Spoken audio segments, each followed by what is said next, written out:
Okay, all, welcome back to the second installment here of these historic firing methods. We've got now in this installment, we've got the Auswanderungsverfahren. So this would be the method by which you would basically take the change in the bearing of the target over 1 minute and compute your shot from that. Now again, I'm using the scientific calculator here. I'm using NYGM Supermod with Hitman's GUI for targeting.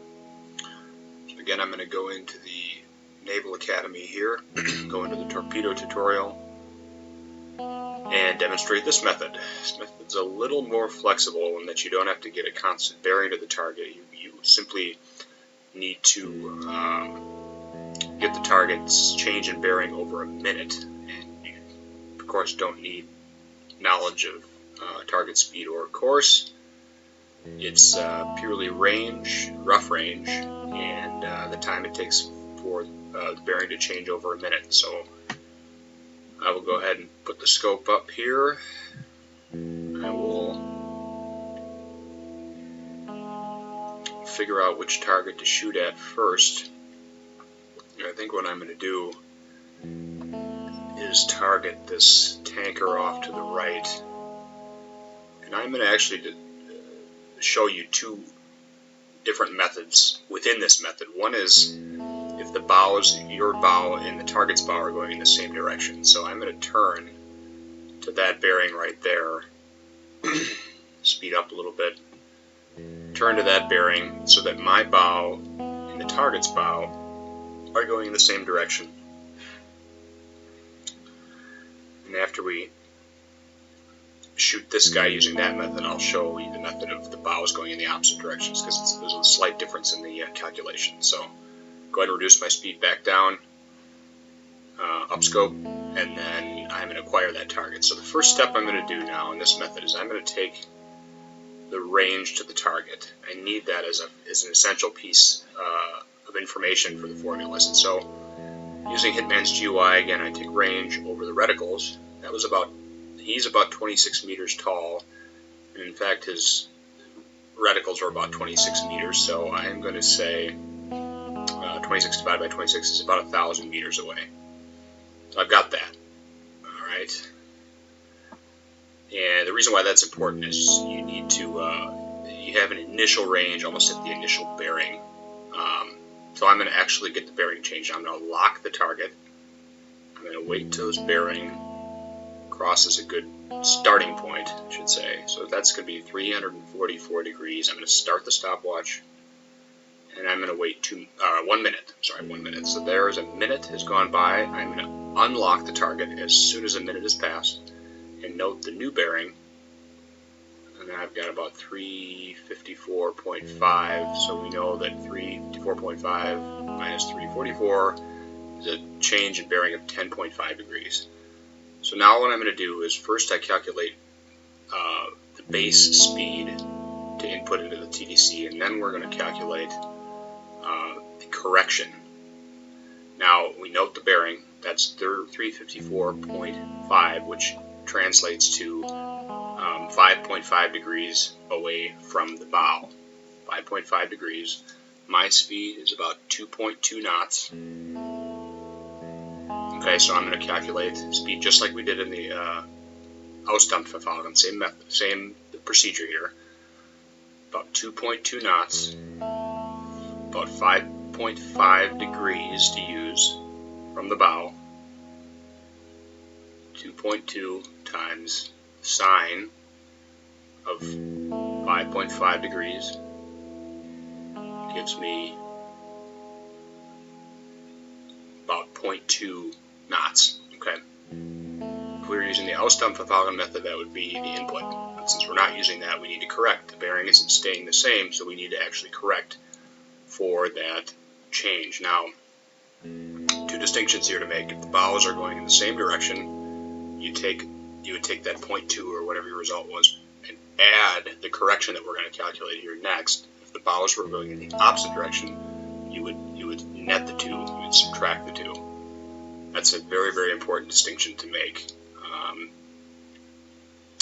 Otherwise, you'll get funky results if you try to do it the same both ways.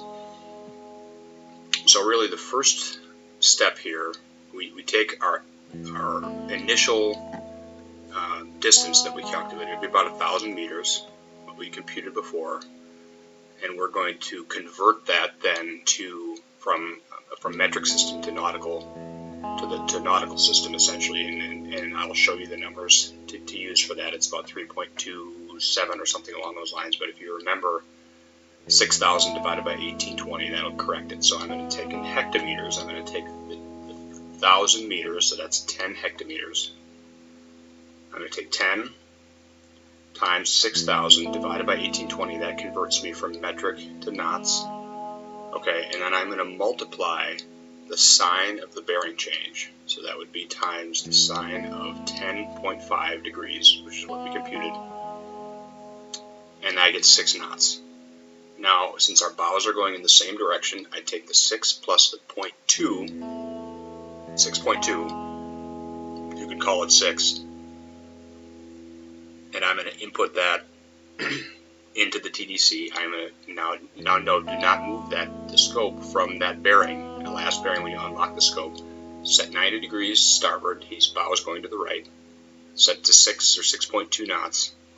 And now I need to get the updated range for purposes of parallax. So what I do here, I already took a range. So I can just kind of Kentucky windage my way onto the new range. We studied was 1,000 before, let's call it 8 to 900 meters at this point in time. All right, a minute has gone by. All right, so set up, set yield with fast, open the tube, and shoot. Method turns out to be a little quicker than the Auswanderungsverfahren method, being that it only takes a couple of minutes, and everything can be done right up to the shot. A couple minutes before the shot, right up to the shot. Alright, so you can see our aiming point was middle of the target. Just going to hit a little aft there. I think maybe my range might have been funky, but anyway, we hit. And we happen to get a critical hit, and he's completely destroyed. Alright, so that's the method of bows going in the same direction. Now the next thing I'll show you, a slight distinction in the calculation, is if the bows are going in opposite directions. For practical purposes, I'm not quite sure why one would use this method. I suppose if you maybe needed to outmaneuver escorts or something like that against a convoy or something along those lines, but typically you would see yourself in a situation where bows are going in the same direction, right? You're trying to probably get as close to zero gyro angle as possible, so why you would have bows going opposite directions optimally probably wouldn't make a whole lot of sense, but in that case you would need to know how to do it. And so I've now put my bow to the left. You can see now bows are going in the opposite directions. His bearing is positive, his bearing is to the right, and he's going to the right. So really, if you think about it, bows are going in the opposite direction. So I get this range. I know he's about 22 to 23 meters tall. So I will compute that 22 meters divided by 18 marks is about 1.2. So I multiply that then by 1,000, and then I get about 1,200 meters. Right? So I lock him. I start the stopwatch. Note the first bearing. 29. Wait a minute. And after a minute has gone by, I unlock the scope. Note the new bearing. Bearing change is about 4.5 degrees. I note that bearing right there of 33.5. I note my own speed. And I calculate the initial base speed. So my own speed, 2.2 knots, times the sine of his bearing, not the change, but the bearing, 33.5, gives me 1.2 knots. Okay, jot that 1.2 knots down, because now what we're going to do is calculate the correction. Again, if we were using the Auswanderungsverfahren method, we would have a speed. That would be a speed to input, but we need to compute a correction now because he's moving. So we noted that 1.2, so we said, okay, he's 12.2 hectometers away, times 6,000 divided by 1820 to correct from metric to knots, times the sine of the bearing change. Always remember to use hectometers. 4.5 degrees is this bearing change, so 3.2 is now the speed correction. So in order to get this right, because the bows are going in the opposite directions, I have to subtract those two, net them together.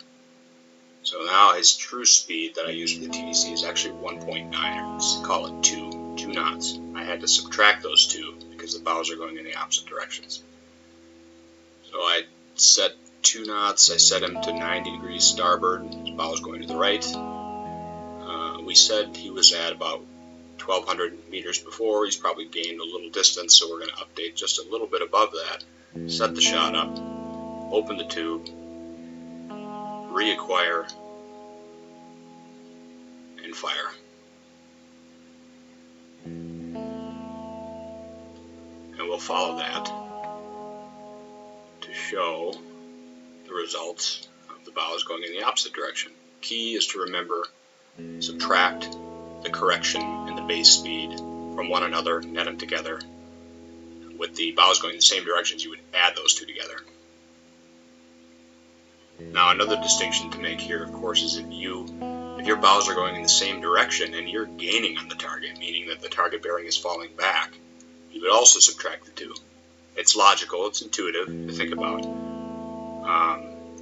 So we've hit about center mass, right where we aimed, and that is the Auswanderungsverfahren method. No knowledge of target course or speed is required, just a range. So hopefully you all enjoyed.